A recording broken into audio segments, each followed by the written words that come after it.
이 부분에 대해서는 계속적으로 강조하는 부분이에요. 이 대책으로만으로 믿음을 못 준다. 저는 이 부분이 참 안타깝고 답답할 뿐이에요. 부동산 시장은 이거를 지금 심각하게 받아들여야 되고, 이 정책을 하시는 분들은 이걸 정말 심각하게 받아들여야 돼요. 서울은요 25개 구가 상승 릴레이를 할 거예요. 왜냐면은 이거는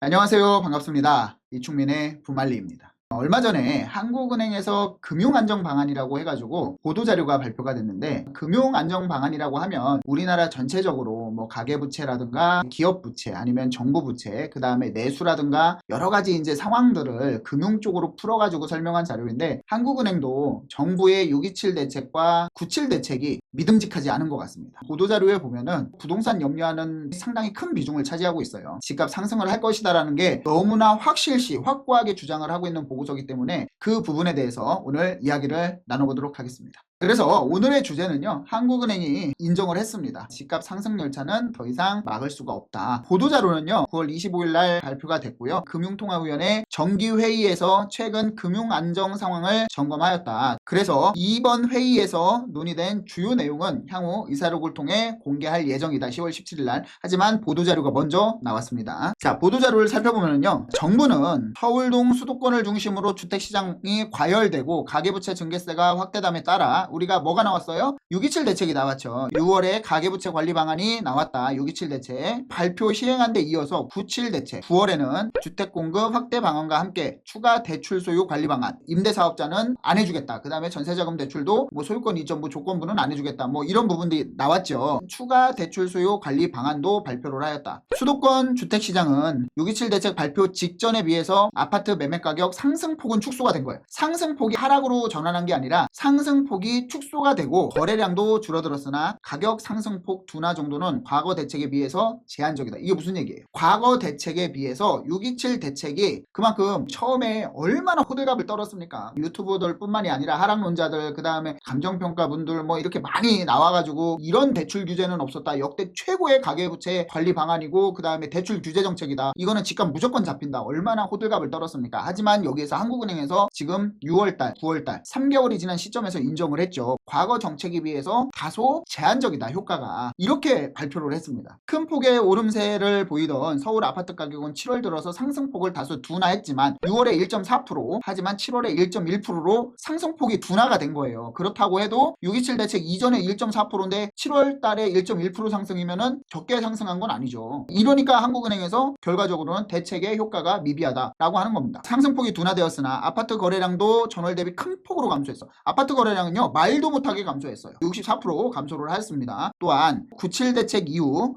자치 구별 아파트 가격 변동률은 서울의 평균 가격 상승률이 유사한 수준으로 보였던 5월 둘째 주, 그러니까 6월, 5월 엄청 많이 상승했다고 했잖아요. 6월 둘째 주 등의 시기와 비교해보면 강남 상구 및 마포, 용산, 성동구뿐 아니라 다른 구, 그러니까 노도강, 금광구 상승률도 높아진 모습을 보이고 있다. 대책이 아무 소용이 없다, 이겁니다. 살 사람들은 다 산다. 자, 그래서 한국은행에서 발표한 자료를 계속 말씀을 드리면요, 보시면은 서울 전체적으로 이제 상승으로 올라서는 그런 그래프 구간이 들어섰다라고 볼 수 있고요. 강남 상구는 굉장히 뚜렷하게 이제 상승 전환을 했죠. 그 다음에 마용성 또한 마찬가지고, 지금 강남 상구도 문제지만 용산이야 지금 토지거래 허가구역으로 강남 상구와 같이 묶여 있지만 성동구와 마포구가 한강벨트 라인으로 굉장히 가격 상승폭이 커지고 있다, 이렇게 말씀드릴 수 있어요. 노원, 도봉, 강북도 원래는 하락이 꾸준히 되고 있었는데 지금 실질적으로 9월, 그러니까 9.7 대책이 나온 이후에 오히려 가격이 하락하던 지역, 그런 구간 또한 상승으로 전환을 했다라고 보시면 될 것 같습니다. 지금 그래프를 보시면요, 강남 상구, 마용성, 그 다음에 노도강, 금광구 전부 다 결론은 그거예요. 지금 양극화가 심해진다라고 주장들을 많이들 하지만 그건 맞습니다. 실질적으로 이렇게 되면은 서울 전역이 상승한다라고 보시면 될 것 같아요.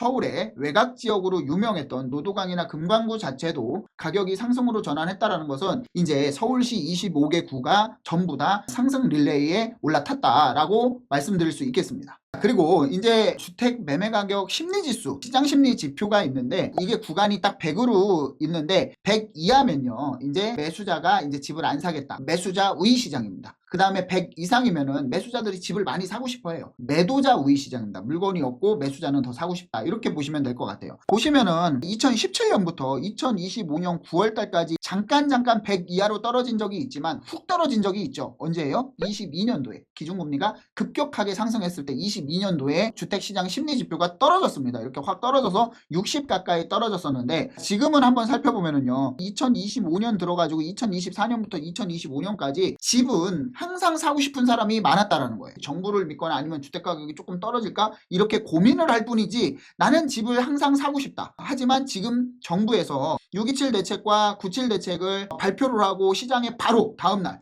유례 없이 빠르게 적용을 했죠. 6.27 대책 발표하고 금요일날 발표했습니다. 토요일날부터 바로 적용을 했고요. 그 다음에 9.7 대책은 유례 없이 일요일날 발표를 했어요. 9월 8일 월요일부터 바로 적용을 했습니다. 시장에. 그런데도 불구하고 시장의 믿음을 못 줬다. 이 부분에 대해서는 계속적으로 강조하는 부분이에요. 이 대책으로만으로 믿음을 못 준다. 저는 이 부분이 참 안타깝고 답답할 뿐이에요. 그리고 아파트 경매 낙찰가율과 낙찰률도 굉장히 높은 수준으로 유지를 하고 있어요. 낙찰가율이 93.7%, 굉장히 높은 수준이거든요. 그러니까 10억에 나왔다라고 하면 9억 3,700에는 낙찰이 되고 있다라고 보시면 되고요. 낙찰률도 계속해서 높아지고 있는 모습이다라고 볼 수 있고요. 뭐 청약은 말할 것도 없습니다. 잠실루엘 어땠어요? 거기가 현금이 12억 13억이 필요한데 10만 명 넘게 지원을 했다니까요. 청약인데. 그러니까 그만큼 현금 부자들, 우리만 가난하고 우리만 돈이 없을 뿐이지 그만큼 현금 부자들이 많다라는 거예요. 그럼 뭐예요? 우리는 2, 3억 가지고 투자할 수 있는 데를 찾아야 된다. 청약도 점점 더 어려워진다는 거예요. 시장에서. 지금 물건이 없으니까. 10월 달에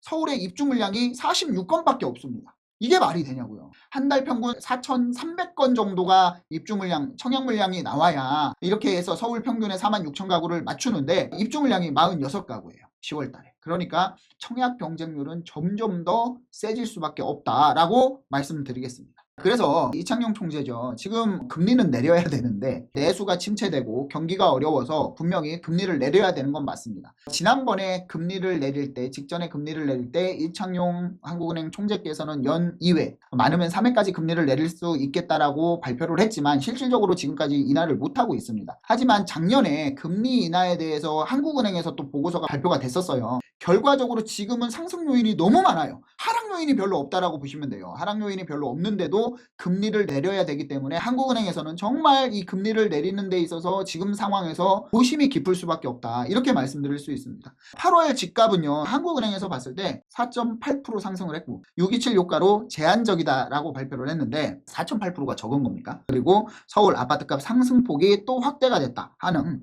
공급대책 확신을 줘야 된다. 제가 맨날 하는 소리잖아요. 이거 어설픈 공급대책으로 안 된다. 시장의 신뢰를 믿고 무조건 맹신할 수 있는 그런 공급대책이 나와야 된다. 이건 어쩔 수 없어요. 왜냐하면 그동안 신뢰를 잃었기 때문에 저 위에 계신 정책을 짜시는 분들은 공급대책에 대해서 좀 고민을 해보셔야 될 것 같습니다. 부동산 가격이 도대체 얼마나 오르는데 왜 이렇게 심각하게 막 호들갑이야. 한국은행에서 왜 그러고 이충민의 부말리, 이충민 너 왜 그래? 이렇게 생각하실 분들이 계실 거예요. 하지만 이거를 보면, 이 수치를 보면은 깜짝 놀라시긴 할 겁니다. 그리고 정말 궁금하시면 현장을 좀 나가보세요. 아파트 그냥 구경 한번 다녀보시고 시장이 지금 어떻게 되는지, 나는 자고 있는 사이에 지금 부동산 가격은 어떻게 가고 있는지 한번 살펴볼 필요가 있습니다. 9.7 대책이 나왔죠. 9.7 공급 대책이 나왔는데 여기에서 이 이유라고 보시면 됩니다. 자, 0.09% 9.7 대책 이후 나온 이후에 0.09% 상승했는데 이 직전에도 0.09였어요. 크게 올라가는 모습은 안 보였지만 그 다음에 0.12%로 자 0.3% 상승폭을 키웠다. 하지만 여기는 0.07% 상승폭을 키우고 있습니다. 계속해서 상승이 늘어나고 상승 구간이 굉장히 커지는 모습을 볼 수 있어요.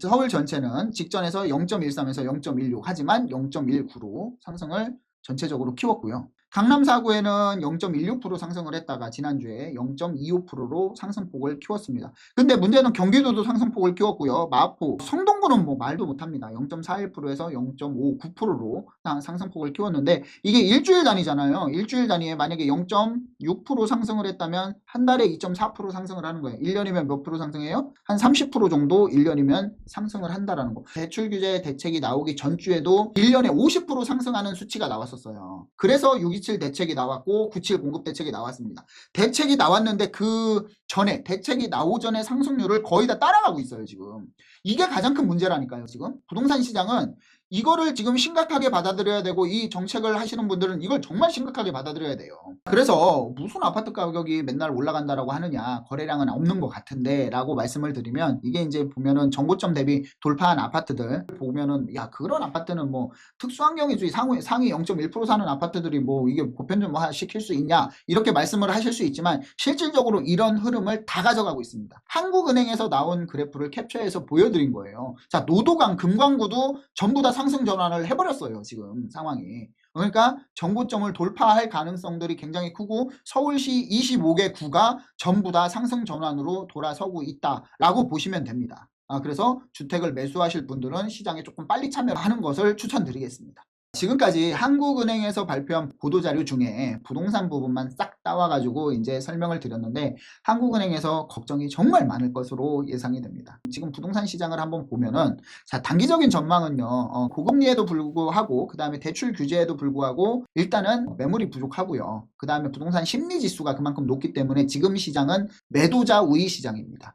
그래서 호가가 굉장히 높아지고 있는 상황이고, 그래서 투자 심리 회복으로 상승세가 지속될 가능성이 굉장히 크다라고 말씀드릴 수 있고요. 전세가격 동반 상승으로 매매 전환 수요까지 증가를 하게 되면은 이거는 정말 막을 수 없다. 왜냐면은 부동산 가격이 하락할 것 같으니까 전세를 살면서 기다리는 거지, 부동산 가격이 올라갈 것 같으면 굳이 전세로 이렇게 기다리지 않아요. 그러면 전세 살 거면 빨리 사지. 그렇기 때문에 이 시장이 전세 수요까지 매매 시장으로 유입이 되면은 더욱더 시장은 힘들어질 것이다 라고 말씀드릴 수 있고요. 분기적으로 보면은요, 공급대책 실행의 속도에 따라서 변동성이 확대되는데, 지금 서울시에서는 열일을 하고 있습니다. 뭐 모아타운, 그 다음에 뭐 신속통합기획, 도시정비용 재개발, 역세권 활성화 이렇게 하고 있고요. 전에 문재인 정부 때 이제 추진했던 공공재개발, 서울시에서 이제 공공재개발 뭐 원효로라든가 아니면은 효창동이라든가 이런데 여러 군데 추진하고 있는데 현수막 붙이고 난리도 아닙니다. 이게 이제 수용가가 이제 현실에 맞지 않잖아요. 지금 부동산 가격이 너무나 올라가고 있는데, 그런 정비사업지에 투자하신 분들은 당연히 반대를 하겠죠. 왜냐면은 2018년도 원효로 일가에 제가 이제 공급을 하고 우리 상담하셨던 분들, 투자금 2, 3천만 원으로 사셨던 분들, 매매가, 분양가가 뭐 2억 2천, 2억 1천만 원이었던 물건들이